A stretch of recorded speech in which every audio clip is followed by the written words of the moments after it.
ऐन दिवाळीमध्ये पुण्यामध्ये 75 किलोमीटर लांबीचे रस्ते खोदले जाणार आहेत। त्यामुळे पुणेकरांना वाहतूक कोंडीचा त्रास होण्याची शक्यता आहे। जानेवारीमध्ये शहर, जिल्हा तसंच पिंपरी चिंचवड महापालिकेच्या हद्दीत सायकल स्पर्धा होणार आहे आणि त्यासाठी ही रस्त्याची दुरुस्ती केली जाणार आहे।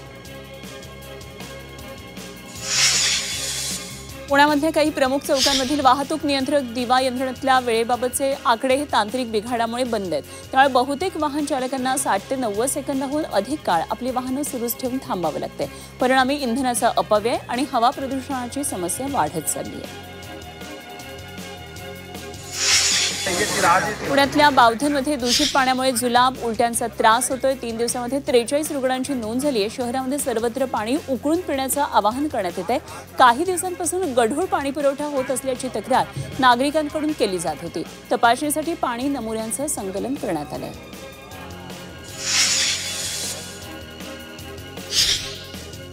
महापालिकेच्या समाज विकास विभागामार्फत पंतप्रधान पथविक्रेता आत्मनिर्भर निधी योजनेची अंमलबजावणी केली जाते। या योजनेमध्ये आता पहिल्या टप्प्यामध्ये 15,000, दुसऱ्या टप्प्यातलं कर्ज हे 25,000 आणि तिसऱ्या टप्प्यामध्ये 50,000 कर्ज मर्यादा झाली आहे। त्यामुळे आयुष्याचा गाडा जोरात चालणार असून स्वनिधीमध्ये फेरीवाल्यांना 50,000 रुपये मिळणार आहेत। पुणे शहराला बेकायदेशीर होर्डिंगच्या त्रासातून मुक्त करण्यासाठी पालिका आयुक्तांनी थेट क्षेत्रीय अधिकाऱ्यांवर जबाबदारी निश्चित केली आहे। यापुढे बेकायदा होर्डिंग लावणाऱ्यांवर थेट गुन्हा दाखल केला जाणार आहे। आगामी पालिका इलेक्शन डोळ्यासमोर ठेवून जाहिरातबाजी केल्यास त्याविरोधात तात्काळ कारवाईचे आदेश आयुक्त नवल किशोर राम यांनी दिलेले आहेत।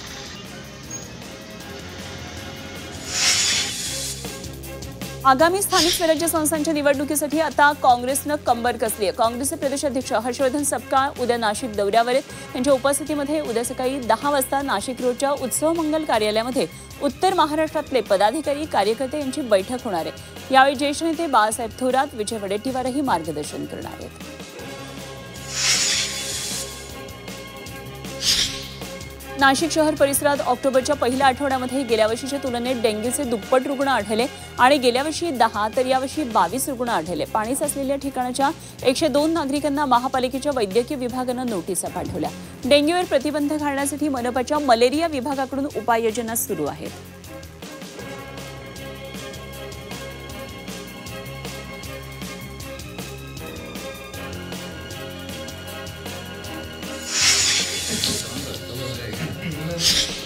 येवला शहरामध्ये अतिक्रमण वाढल्यामुळे वाहतुकीची कोंडी आणि अपघातांची संख्याही वाढली आहे। त्यामुळे निष्पाप नागरिकांचे बळी जात आहेत। त्यामुळे पालिका प्रशासनानं तात्काळ शहरातली अतिक्रमणं काढून उपाययोजना करावी अशी मागणी भ्रष्टाचार निर्मूलन समितीकडून देण्यात आली आहे आणि उपाययोजना न केल्यास आत्मदहनाचाही इशारा दिला आहे।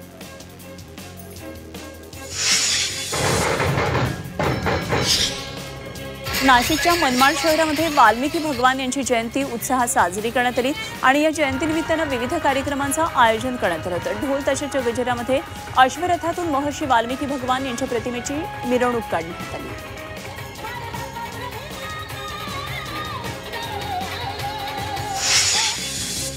छत्रपती संभाजीनगरमध्ये 1325 जन्ममृत्यू प्रमाणपत्र ही बेकायदा दिल्याचं समोर आलंय। या प्रकरणामध्ये भाजप नेते किरीट सोमय्या यांनी पाठपुरावा केल्यानंतर महापालिकेनं आपला अहवाल जिल्हा प्रशासनाला सादर केल्यानंतर ही बाब समोर आली आहे। या प्रकरणाच्या सखोल चौकशीसाठी जिल्हा प्रशासनानं 3 सदस्य समिती नियुक्त केली आहे।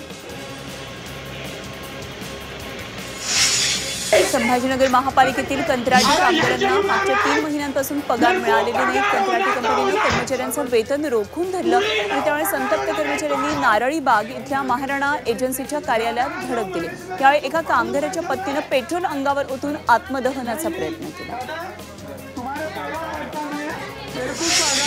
दिवाळीच्या सणामुळे रेल्वेनं गावी जाणाऱ्या प्रवाशांची संख्या वाढली आहे। रेल्वे प्रशासनाकडून काही गाड्यांचे डबे वाढवण्यात आले, मात्र तरीही प्रवाशांना रिझर्वेशन मिळत नाही आणि त्यामुळे दिवाळी विशेष रेल्वे गाड्या सोडण्याची मागणी केली जाते।